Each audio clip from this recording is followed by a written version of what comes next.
जय यीशु प्रभु यीशु के सामर्थ्यवान नाम पर आप सभी लोगों को फादर अभिवादन करते हैं। हालेलुया। प्रियजनों, हम आज 60वां दिन में हैं बाइबल तीर्थ यात्रा की। पिछले 60 दिन प्रभु हमको हाथ पकड़ पकड़ कर जिस तरह इसराइलियों को लेकर चलते हैं, उसी तरह हमको भी एक परिवार के रूप में हम सभी लोग भले ही अलग अलग जगह से हैं, हमको लेकर चल रहे हैं। प्रभु को धन्यवाद। बहुत सुंदर कार्य हम भी देखेंगे। इसराइलियों के जीवन में प्रभु ने जो कार्य किया, उसी से बढ़कर कार्य प्रभु हमारे लिए करेंगे। इसलिए संग संग चलना, बीच में छोड़ के रह नहीं जाना। आज हम गणना ग्रंथ के अध्याय 2 और 3 देख रहे हैं और स्तोत्र संख्या 18, लूकस के सुसमाचार के 16वां अध्याय। गणना ग्रंथ केवल कुछ संख्या या गणना केवल नंबर्स नहीं है, बल्कि उससे बढ़कर ये कुछ इस प्रकार है कि हमारे जीवन की ओर रखी हुई एक आईना की तरह है। हमारे जीवन की काफ़ी पहलुएं ये किताब में हमको दिखाई देगा। आने वाले दिनों में बहुत सुंदर संदेश हम अपने जीवन के लिए पाएंगे, विशेषकर जिनके जीवन में आशीष आने में डर लगते हैं, समय पे कुछ नहीं होते हैं। उदाहरण के लिए, प्रभु किसी को आज जो आशीर्वाद देना चाहता है, वो व्यक्ति शायद 5 साल के बाद स्वीकार करता होगा। मतलब कुछ चीज़ें हैं जो आशीषों से हमको वंचित करते हैं, और प्रभु की इच्छा पूरी होने में देरी होती है, डर लगता है। उसके लिए कुछ कारण होगा, उनके विषय में सब प्रभु हमको बहुत अच्छा से समझाएंगे इस किताब को पढ़ने के दौरान। हालेलुया। और हमको समझना है, गणना ग्रंथ शुरू करते वक्त इसराइली लोग कहाँ पे है? ये सिनाई के मरुभूमि में। वहाँ पर पहुँचे थे कब? हम लोग निर्गमन ग्रंथ के 19वां अध्याय के पहला वचन में हम ये पढ़े थे। मिस्र से निकलने के बाद 3रे महीने के पहले दिन में वहाँ पर पहुँचे थे।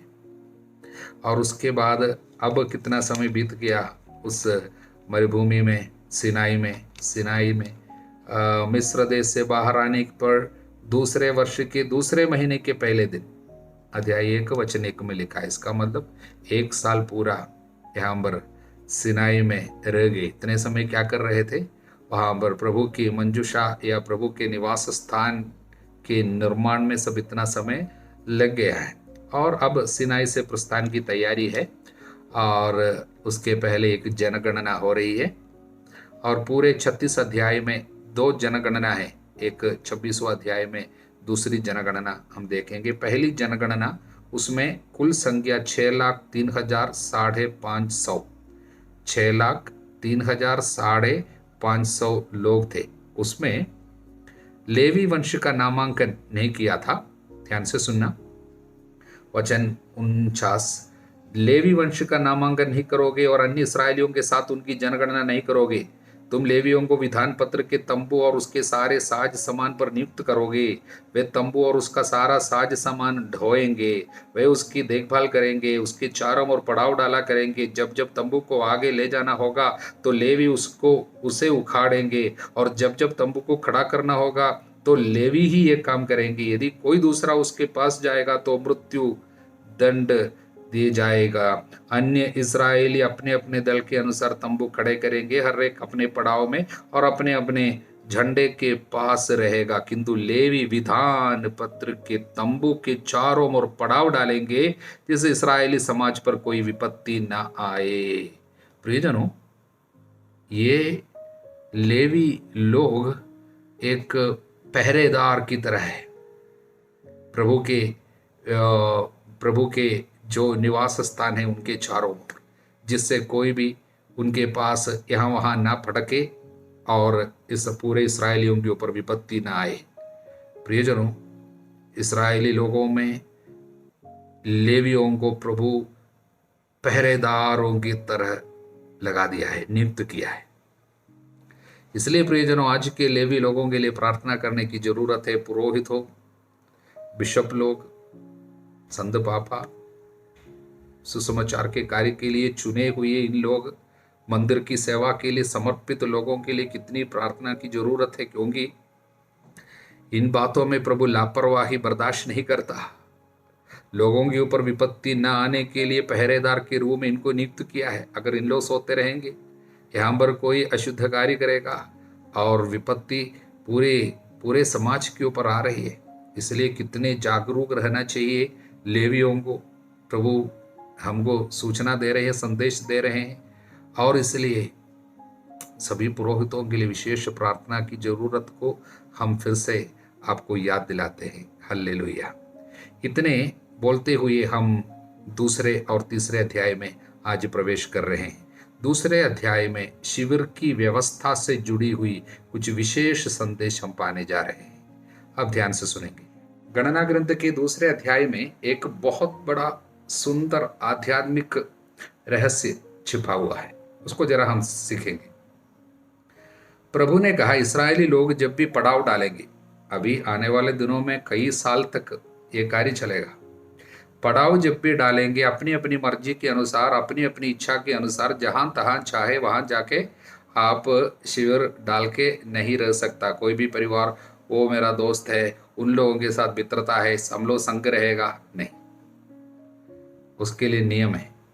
और प्रस्थान करते वक्त जब आगे बढ़ेंगे, एक जगह से दूसरे जगह को प्रभु लेकर चलेंगे, उस समय भी कैसे चलना है, किसके साथ चलना है, प्रभु ने नियम के रूप में निर्धारित किया।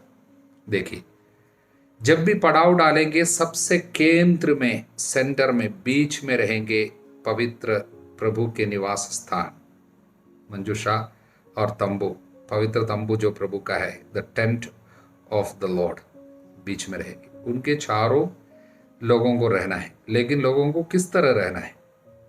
सबसे पहले लेवी लोगों को ये पवित्र निवास स्थान के पास में रहने के लिए जगह दिया, और पवित्र निवास स्थान के पूर्व की ओर, यानी वहां पर उनका फाटक है, पूर्व की ओर, वहां पर प्रभु ने किसको रहने दिया? अध्याय 3:38 में, निवास के सामने, यानी पवित्र निवास स्थान के सामने, अर्थात दर्शन कक्ष की पूर्व की ओर सूर्योदय की दिशा में मूसा, हारून तथा उनके पुत्रों को पड़ाव डालने दिया।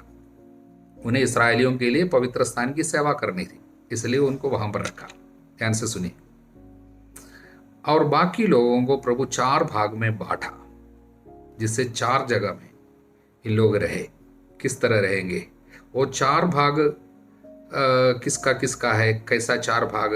पहला, यूदा वंशी और उनके दल। यूदा वंशी के अंदर में और 2 वंश आएगा, इस्साकार और जबूलून, उन लोग आएंगे। उनको प्रभु ने कहा, यूदा वंशी पूर्व की ओर सूर्योदय की दिशा में अपने अपने दलों के अनुसार अपना झंडा खड़ा करेंगे और वहां पर वे बैठेंगे।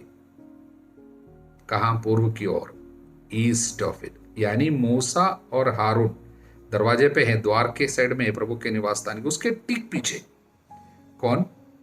यूदा वंशी रहेंगे। और उनके साथ है इस्साकार और जबूलून पूर्व में, और रूबेन वंशी दक्षिण की ओर अपने अपने दलों के अनुसार अपना अपना झंडा खड़ा करेगा। दक्षिण, साउथ में कौन रहेगा?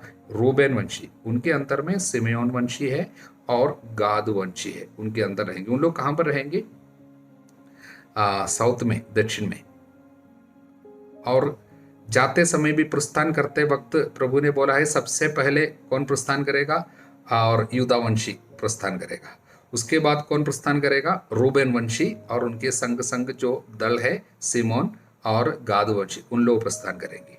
और उसके बाद 17वां वचन, इसके बाद अन्य पड़ावों के बीचों बीच, यानी ये पहले की 2 ग्रुप चलेंगे, उसके तुरंत बाद कौन जाएंगे? लेवी लोग। कैसे जाएंगे? दर्शन कक्ष को उठाते हुए प्रस्थान करेंगे। हालेलुया। तो वहां पर उसके बाद रहने की व्यवस्था में एफ्राइम वंशी पश्चिम की ओर रहेंगे, और उनके अंदर में मनासे और बेन्यामीन वंशी है। और दान वंशी उत्तर की ओर अपने दलों के अनुसार अपना झंडा खड़ा करेंगे, वहां पर बैठेंगे। और उनके अंदर, दान वंशी के अंदर है आशेर वंशी और नफ्ताली। इस तरह सभी इस्राएलियों को प्रभु ने जगह दिया।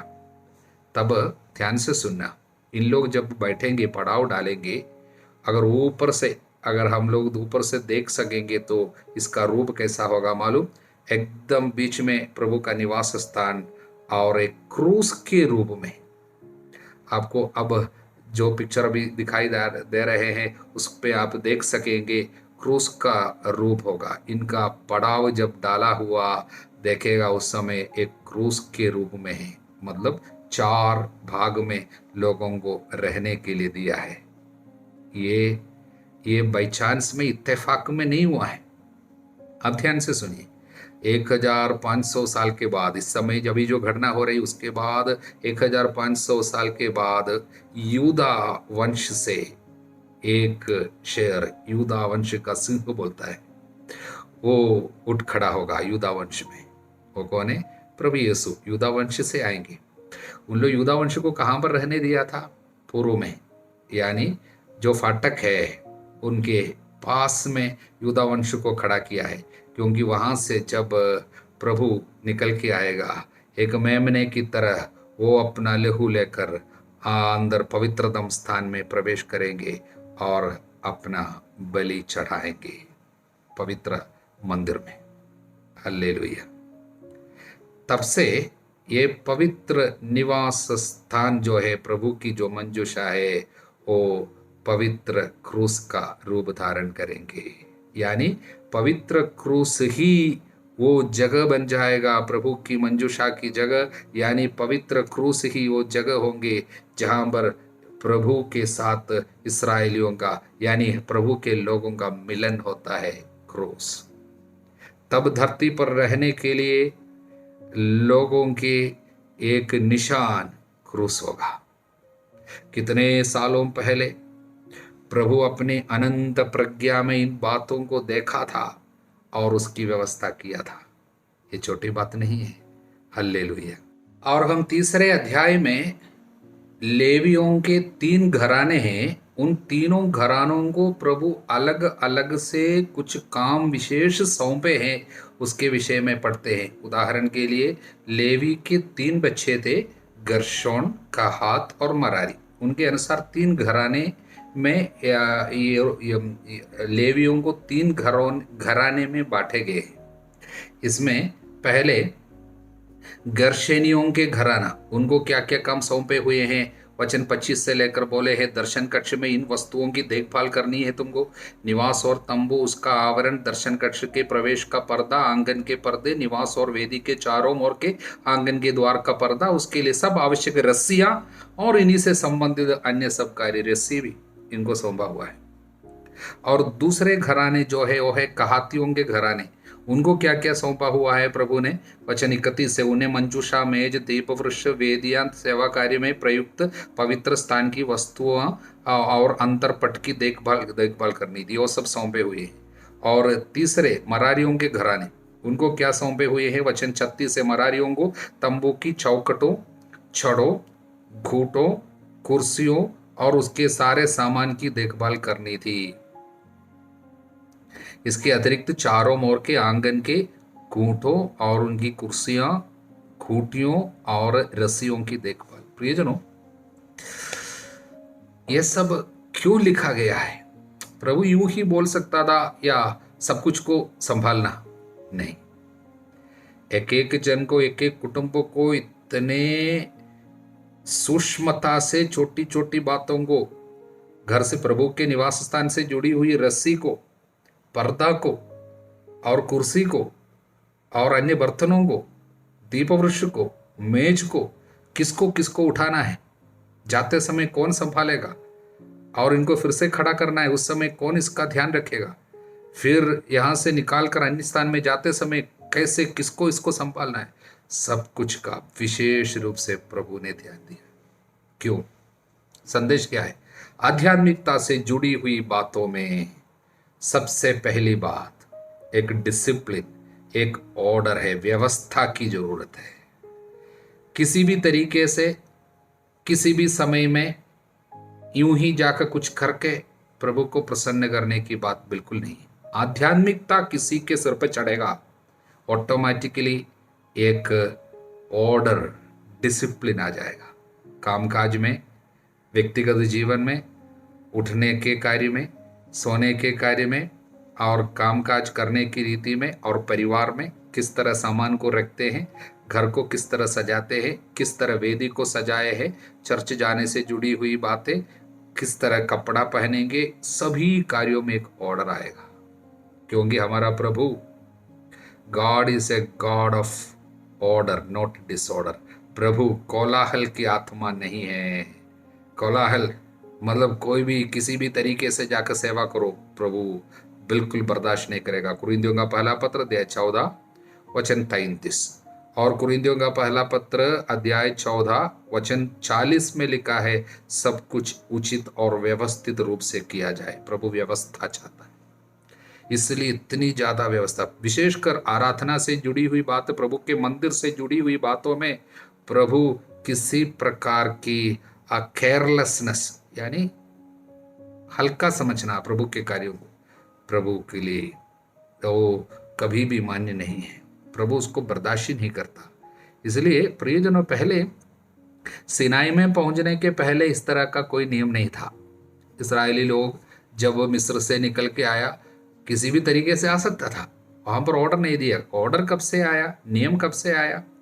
सिनाई में जब प्रभु उतर के आया और उनके बीच में निवास करने शुरू किया, जब पवित्र मंदिर प्रभु के लिए यानी निवास स्थान मंजूषा प्रभु के लिए बनाई गई, तब से प्रभु साथ में रहता है। इसलिए आप प्रभु के अनुकूल आचरण करना पड़ेगा आपको, नहीं तो नहीं।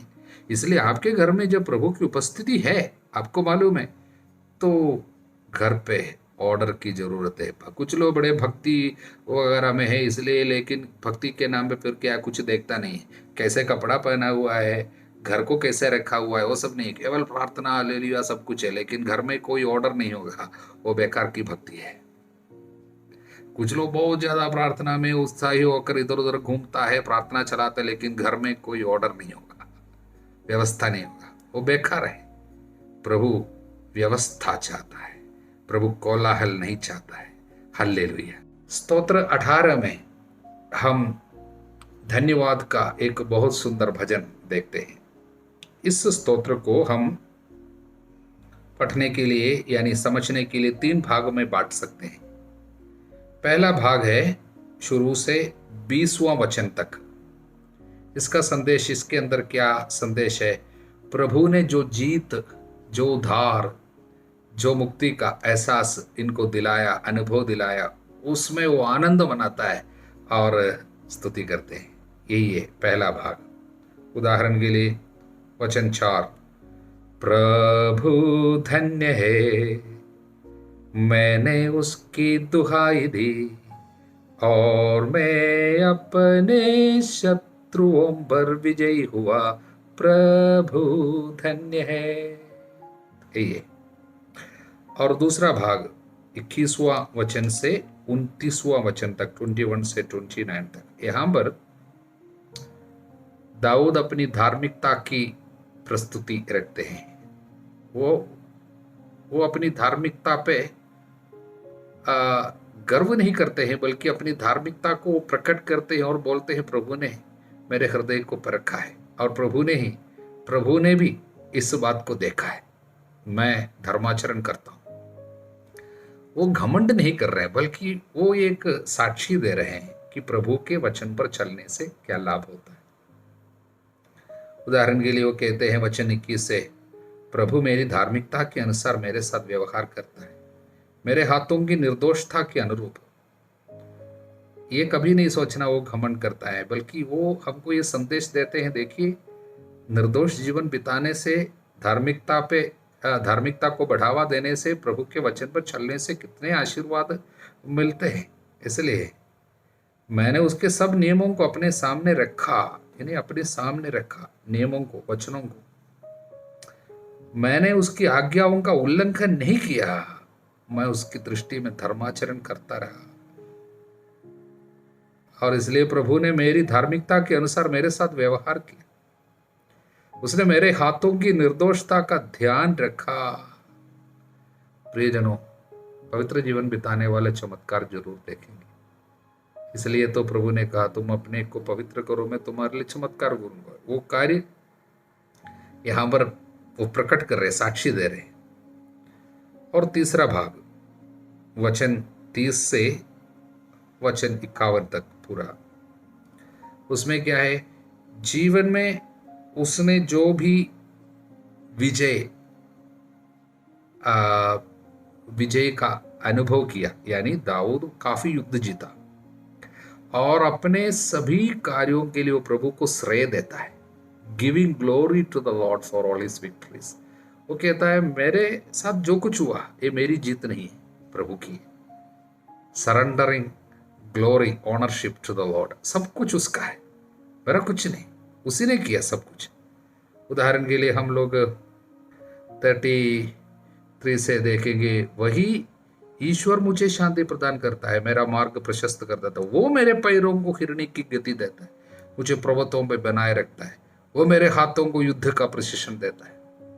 दाऊद ये नहीं बोलता है कि मैंने ये किया, मैं बहुत बड़ा योद्धा हूं इसलिए मैंने युद्ध जीता, नहीं, उसने मेरे हाथों को युद्ध का प्रशिक्षण दिया, मेरी बाहों को कांसे का धनुष चढ़ाना सिखाता है, तू मुझे अपनी विजय ढाल देता है, तेरा दाहिना हाथ मुझे संभालता है, स्वयं झुककर मुझे महान बनाता है, तू मेरा मार्ग प्रशस्त करता है, इसलिए मेरे पैर नहीं फिसलते। कितने सुंदर वचन, झुककर मुझे महान बनाया, तूने झुका और मुझे महान बनाया, तू मेरा मार्ग प्रशस्त करता है, इसलिए मेरे पैर नहीं फिसलते।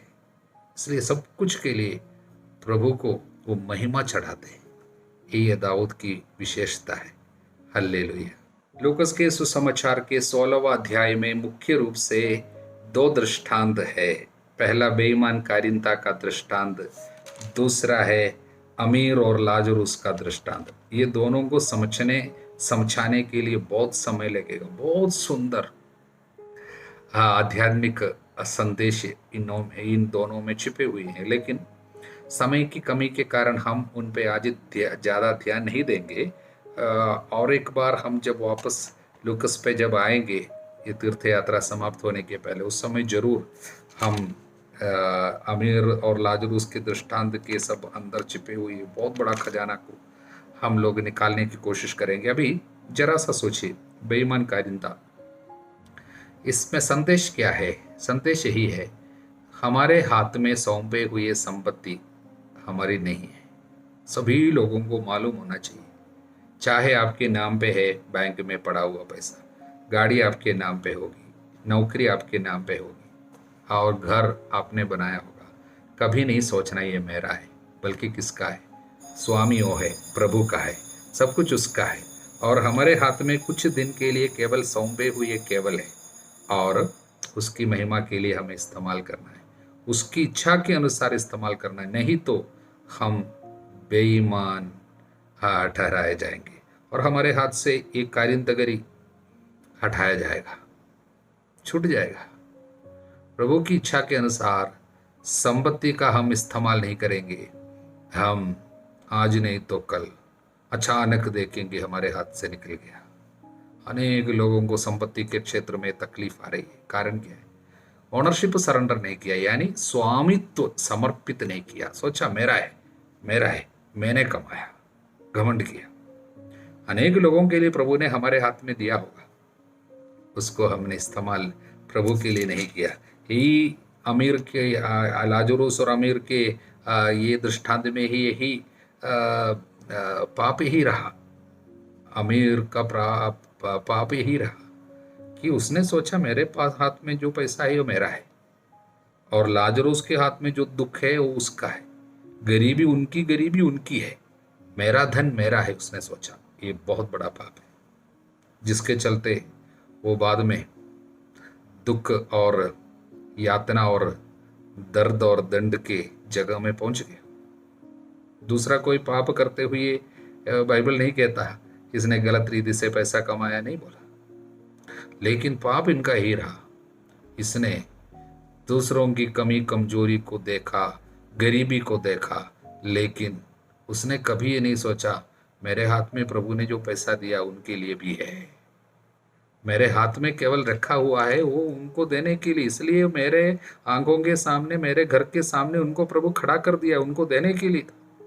प्रभु बोल रहा था उनको दिखाते हुए, बेटा उसके लिए जो दे है देने, मैं तुम्हारे हाथ में रखा हूं, लेकिन उसको देने के लिए वो बात भूल गया, इसलिए वहां पर पहुंच गया। यहां पर बेईमानकारिता भी यही कार्य किया, लेकिन इनको समझ में आया, उनके हाथ से जब ये सब निकलने वाला है, जब समझ में आया, इसमें दिमाग काम किया, इसने देना शुरू किया, जितना हो सके उतना दिया। इसलिए प्रभु ने बाद में उनकी प्रशंसा की, उनको सराहा, क्योंकि ये देने वाला बन गया। क्योंकि जो भी आप देते हैं वो सब आपके लिए वहां पर खड़ा होगा, खजाना है। प्रवक्ता ग्रंथ के 29वां अध्याय 29 वचन 14 से, सर्वोच्च प्रभु की आज्ञा के अनुसार अपने धन का उपयोग करो, तुम सोने की अपेक्षा उससे अधिक लाभ उठाओगे। प्रभु की इच्छा के अनुसार अपनी भिक्षा, अपना पैसा, अपना दान दरिद्र के हृदय में संचित करो, वह हर प्रकार की बुराई से तुम्हारी रक्षा करेगी। वो पक्की ढाल भारी भाले की अपेक्षा अधिक अच्छी तरह से तुम्हारे लिए शत्रु से लड़ेगी। जितना हम देंगे ना, वो हमारे लिए लड़ने के लिए खड़ा होगा। और आगे वचन 9, और मैं तुम लोगों से कहता हूं, झूठे धन से अपने लिए मित्र बना लो। तो आप सोचेंगे झूठा धन कमा सकता है क्या? गलत पैसा कमा के उनसे मित्र बनाना नहीं है। पाप करने के लिए प्रभु कभी नहीं बोलता, गलत पैसा कमाने की बात नहीं बोलता, बल्कि यहाँ पर झूठा धन क्या है? संपत्ति झूठा है, सच्चा नहीं है। सच्चा धन प्रभु है, और जिसे हम लोग अपना धन समझते हैं, ट्रेजर समझते हैं, जो संपत्ति, वो झूठा है। क्योंकि आज नहीं तो कल हमसे लिया जाएगा। वो झूठा है, हमेशा रहने वाला नहीं है, सच्चा नहीं है। सच्चा धन स्वर्ग में। इसलिए झूठा धन मतलब आजकल इस दुनिया में हमारे हाथ में जो भी पैसा आता है वो सब झूठा धन है। हालेलुया। इसलिए वो झूठे धन से अपने लिए मित्र बनाओ। कैसे? गरीबों को देते हुए, जरूरतमंदों के लिए देते हुए, वो हमारे लिए मित्र बन जाएगा। स्वर्ग में पूंजी बनी रहेगी। इसलिए जो छोटी बातों में ईमानदार है, बड़ी बातों में ईमानदार होगी। छोटी बात मतलब जो दिया हुआ पैसा की बात है, हमारे हाथ में जितना है वो सब समय पर देना, वो ये छोटी बात। तब बड़ी बात प्रभु हमको सौंपेंगे। आध्यात्मिकता में उन्नति, पवित्र आत्मा की कृपा, वो सब हमारे अंदर आ जाए। यदि तुम झूठे धन में ईमानदार नहीं ठहरे तो तुम्हें सच्चा धन कौन सौंपेगा? सच्चा धन स्वर्ग की संपत्ति है, आध्यात्मिक संपत्ति है। वो नहीं मिलेगा जब तक ये दुनिया में दिए हुए संपत्ति के क्षेत्र में हम ईमानदारी नहीं दिखाते हैं, प्रभु की इच्छा के अनुसार देते हुए ईमानदारी नहीं दिखाता है, आध्यात्मिक आशीर्वाद आना नहीं है। इसलिए प्रभु कहता है, कोई भी सेवक दो स्वामियों की सेवा नहीं कर सकता। दो स्वामी, प्रभु यहाँ पर कहते तुम ईश्वर और धन दोनों की सेवा नहीं कर सकते। इसलिए जरूरत से ज्यादा लगाव या लोभ, आगे प्रभु लोभ के बारे में कहते हैं। इसलिए धन का लालच सभी बुराइयों का जड़ है, और जिनके अंदर लोभ आता है उनकी सारी आध्यात्मिकता खत्म हो जाती है। इसलिए हम लोग बाइबल में पढ़ते हैं, यदि कोई मतलब जो भक्ति से अवश्य बड़ा लाभ होता है, तिमोथी के पहला पत्र अध्याय 6 वचन 6 में, भक्ति से अवश्य बड़ा लाभ होता है, किंतु केवल उसी को जो अपने धन संपत्ति से तृप्त रहता है। यानी जिनके अंदर लालच नहीं रहता, उनको केवल भक्ति से लाभ होता है। इसलिए ये पूरे अध्याय पैसा के क्षेत्र में हमको सौंपे हुए संपत्ति के क्षेत्र में ईमानदारी और सभी कार्यों में ये स्वीकार करना, प्रभु सब तेरा है, मेरा कुछ नहीं है, घमंड करने के लिए कुछ भी नहीं है। कुरिन्थियों का पहला पत्र अध्याय 4 वचन 7, हे मनुष्य, ऐसा क्या है तेरे पास जो तुम्हें मुफ्त में ना दिया गया हो? जब सब कुछ मुफ्त में दिया है, क्यों ऐसा घमंड करता है मानो ये सब तेरा अपना हो? हमारा कुछ भी अपना नहीं, सब प्रभु का है। प्रभु की महिमा हो। हमारे प्रभु ईसा मसीह की कृपा, ईश्वर का प्रेम, पवित्र आत्मा का साहचर्य सभी लोगों के साथ बनी रहे, अब सदा सर्वदा अनंत काल तक। आमीन। जय यीशु।